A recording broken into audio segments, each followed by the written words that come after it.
টি-20 ক্রিকেটের চেহারা পাল্টে দিয়েছে ফ্র্যাঞ্চাইজি ভিত্তিক ক্রিকেট লিগ আইপিএল।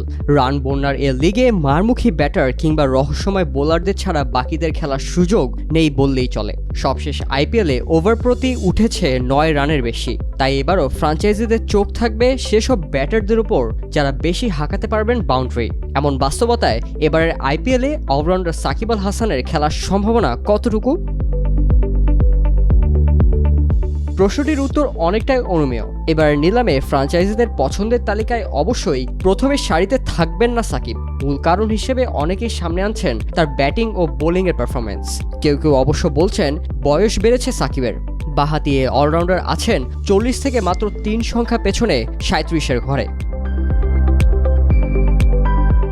সাকিব নিজের ভিত্তিমূল্য কমিয়ে 1 কোটিতে নামিয়ে এনেছেন, কিন্তু এই কৌশলে তিনি হালে পানি পাবেন কিনা তা নিয়েও আছে আলোচনা। তবে ঘুরে ফিরে বড় হয়ে আসছে তার পারফরমেন্স ইস্যুটি। 2022-এ ক্রাইস্টচার্চে পাকিস্তানের বিপক্ষে 68 রান করার পর টি-20 ফরম্যাটে সাকিবের সবশেষ 50 এসেছিল চলতি বছরের টি-20 বিশ্বকাপে নেদারল্যান্ডসের বিপক্ষে। এই আসরের পিচ স্পিন সহায়ক হলেও বল হাতে 7 ম্যাচে নিয়েছেন মাত্র 3 উইকেট।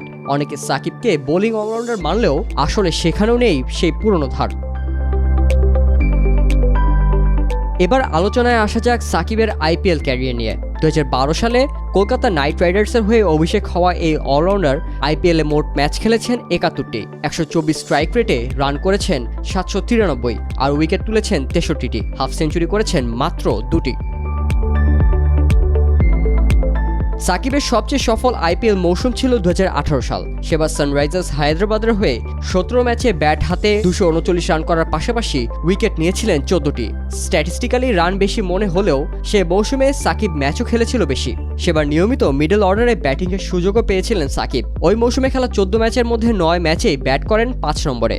তবে এই পজিশনে সাকিবের ব্যাটিং গড় ছিল মাত্র 17.22, স্ট্রাইক রেটও 110-এর কম। নিজেকে মেলে ধরার সুযোগ তিনি মিস করেন সেবারই।